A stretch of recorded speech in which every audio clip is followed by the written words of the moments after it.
Hi, everybody. All three of us are back again, and we're again just going to sit down here and we're going to talk to you about, this time it's about the most impactful and most meaningful of Jesus' parables to us. You know, not necessarily, not necessarily our favorite, but just when we're reading the Bible, when we're studying the Bible, these are the parables of Jesus that really hit us, and why. You know, the ones that resonate within us for whatever reason.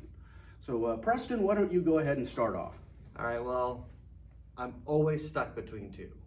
The first one that I was thinking about was the Good Shepherd, where, you know, the shepherd sits outside waiting to protect the sheep from thief who comes to steal, kill, and destroy. The only reason I think of that one so much is because I just imagine Jesus being like Rafiki with that staff and swinging it around and hitting people. But probably not the best one for the most impactful. The most impactful one for me is probably going to be the one that you find in Luke chapter 10, the parable of the Good Samaritan. Jesus is cornered by some of the law learner Pharisees, and he's asked, "Who is my neighbor?" And Jesus tells the story about the man who goes from Jerusalem to Jericho, gets beat up along the way. A Pharisee goes from Jerusalem away.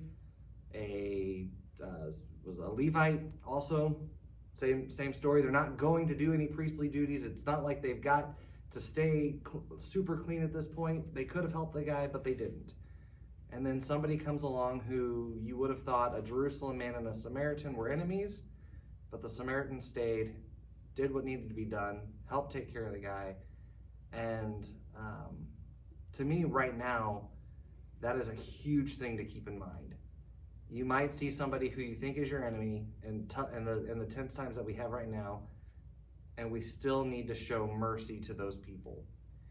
They might be down and trodden, or it might be us, but we still have to show mercy to those other people. So for me, the parable of the Good Samaritan is probably the one that is the most impactful for me. Did you ever notice how Jesus rarely gives a direct answer when somebody asks him something? You know, and that's really where this parable came out of. It's not like Jesus woke up that morning and said, I'd like to teach about who is our neighbor today.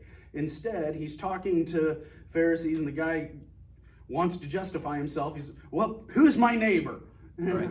And then Jesus comes out with this parable, and by the end of it, everybody knows exactly what he means. Yeah. And Jesus he cuts to the heart of the question. Mm-hmm. He goes past the exterior of what they're asking and goes right down to what's going on in their hearts. And it's like, hey, if you want to be a real neighbor, you will do this instead of just, saying who's my neighbor, who's not my neighbor. Yeah, and that who's not my neighbor is kind of almost the unsaid subtext to his question. It's, who can I exclude? Who do I not have to show love to? And Jesus is very clear in that because, the Samaritan is somebody that every Jew would have looked at the Samaritans and been like, hey, I may not know if these people are my neighbor or that person is my neighbor. I know for sure the Samaritan is not my neighbor. Right. Yeah. I mean, there's stories where they're called the half-breed dogs. So. Yeah. Yeah. So it's, and in this time, it's a great choice.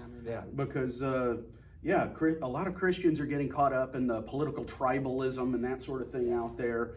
And we shouldn't. We have to remember everybody is still our neighbor, even people who don't look like us, speak like us, vote like us, you name it. Right. Absolutely. Yeah. So that's my most impactful. So Daniel?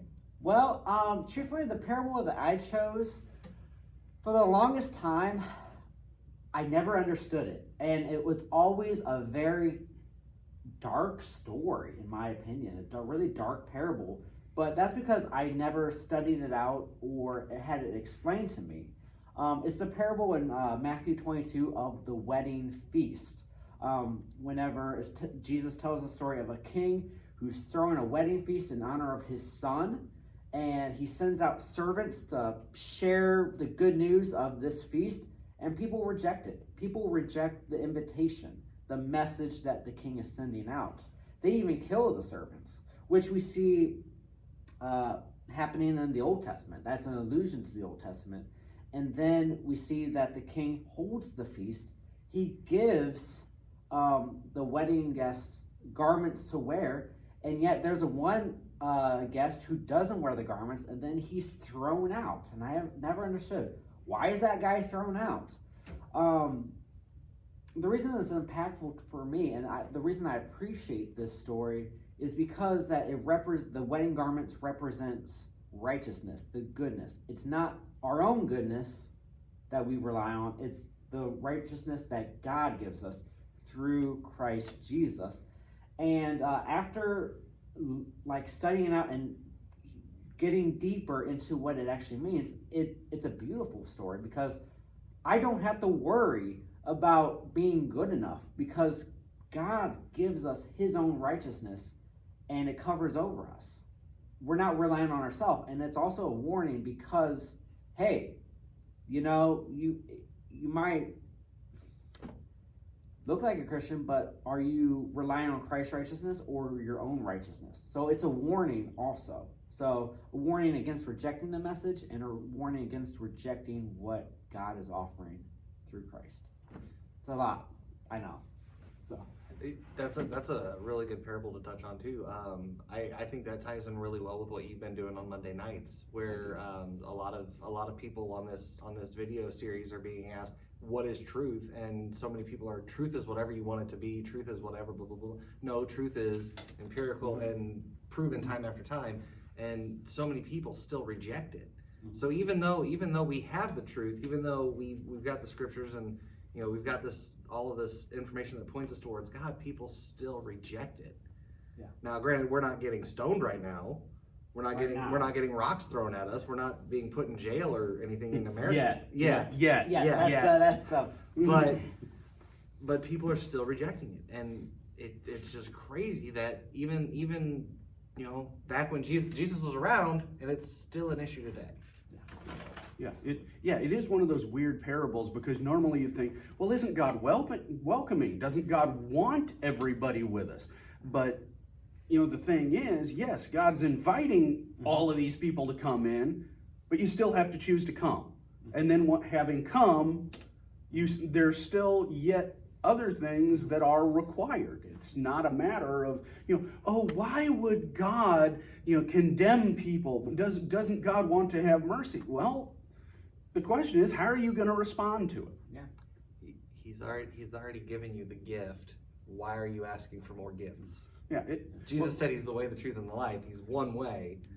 Nobody gets to the Father except him. And the last sentence of this parable is, for many are called, but few are chosen. Yeah, and as Jesus said in John, everybody knows John 3:16, but he keeps going and says, those who reject the Son, stand condemned already. Yes. It's not a matter of God condemning us; it's a matter of God offering us a path out of the condemnation we have already earned. Yeah. And in that parable, you see people like, no, I don't really want to go. And the excuses are miserable. Yeah. It's just no good. And then finally you have the guy, and he's not wearing the stuff, and he's speechless. Yeah. No excuses. Yeah, and we know. Hey, we've all met Christians who don't act like Christians, and I kind of see that in the last guy that gets kicked out.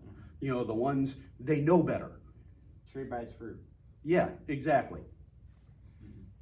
So, on that note, what's your favorite parable? Okay.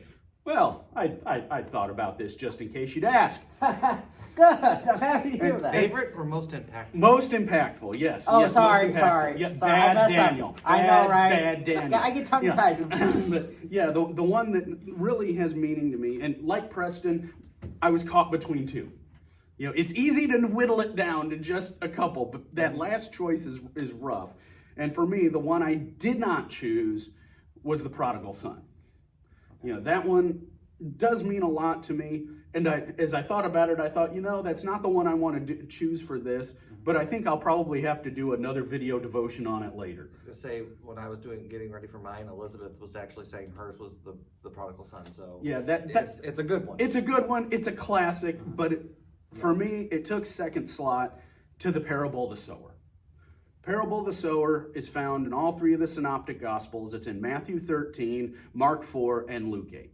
And each time it's the same thing. You have, Jesus says, there's a guy who's out scattering seed, and he scatters it. Some of it falls on the path. Birds come and eat it. It's done. Some of it falls along the rock. It springs up, and then just withers and dies because there's no good root.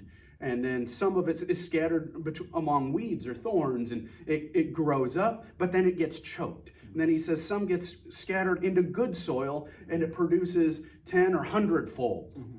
And then in each of the Gospels, Jesus then explains the purpose of the parables and explains that parable. Mm-hmm.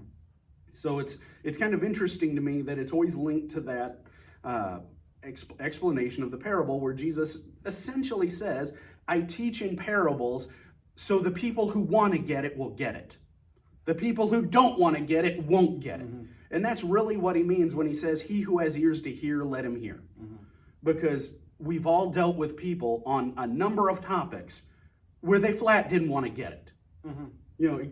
You've heard the phrase, I can explain it to you, but I can't understand it for you. Mm-hmm. And yeah, per my last email. Yeah. Yeah, that's kind of how it is. And Jesus explains, look, this is about people receiving the word of God. Some people, they hear it, but it doesn't even begin to sink in. He said, evil one comes, takes it away. Some people, when being told the gospel of Jesus Christ, it doesn't even go anywhere. They just flat, nope, not trying to hear it, go away. Mm-hmm. Then you have people where it starts to sink in, they start to think about it, but because they have no root, there's a time of testing, they fall away. They have no perseverance in them. And then there's the people where, it's like the seed among the thorns. It comes up, but it gets choked, as Jesus says, by the cares, the riches, the pleasures of life. Mm-hmm. There's people for whom, Jesus is only who they follow when they've got nothing else to do. Mm-hmm. And, eventually they fall away.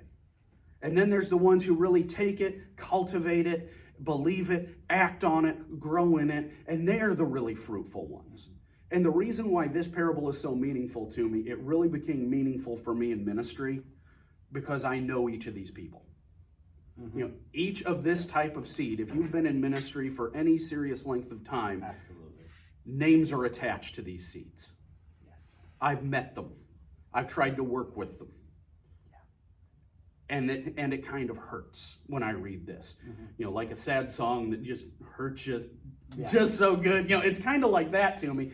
But I also find it a little bit reassuring because we keep trying to fool ourselves and say, well, if only I'd have done better, if only I could have explained it better, if only I could have had the right word at the right time, yes, they'd have believed, they'd have listened. And Jesus is coming out and saying, look, no, that's not how it works. Most folks just flat won't. And soil quality is a big part of it. Yeah, and look, let me be real. I'm going to be really, really real here for a moment as a minister. Really transparent, really just put myself out there. Look, in a church, when something happens, it's always personal to us, right? Yes. Yep. When somebody leaves the church, it hurts. Mm-hmm. Even if there's good reason, even if there's, even if we would have done it in their shoes. Every time somebody leaves, it's personal, even when it's not personal. Mm-hmm. Sometimes people leave and they try to make it personal on the way out, and it's like, great, thanks, have a lovely day. But even the ones who leave for good reasons, it's not always a good thing. And even people who needed to leave the church, we never like to see them go. So what that means is, man, there's a lot of discouragement whenever somebody leaves. And this reminds me, it's not my fault. Could I have put things better? Sure. But Jesus was perfect. Not everybody listened to him either. Some people even threw him up on a cross. Yeah, he's better at this than I'm ever going to be. Right. And still not rejected. Yeah, still was rejected. So that's why this one was so meaningful for me. I think you pretty much hit that one square on the head. So. Wow, I brought it down, didn't I?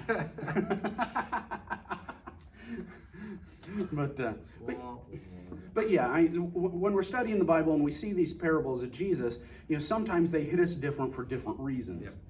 And, like I said, sometimes these things you just don't really realize until you're in a particular phase of life. Yes. So, in the comments below, do us a favor. Tell us what are some of the most impactful parables that you have. Yeah, we'd love to interact with you. You know, now I do want to say the comments are only on Facebook. We don't do comments on YouTube because Trolls. No, yeah, we're not doing that. Yeah.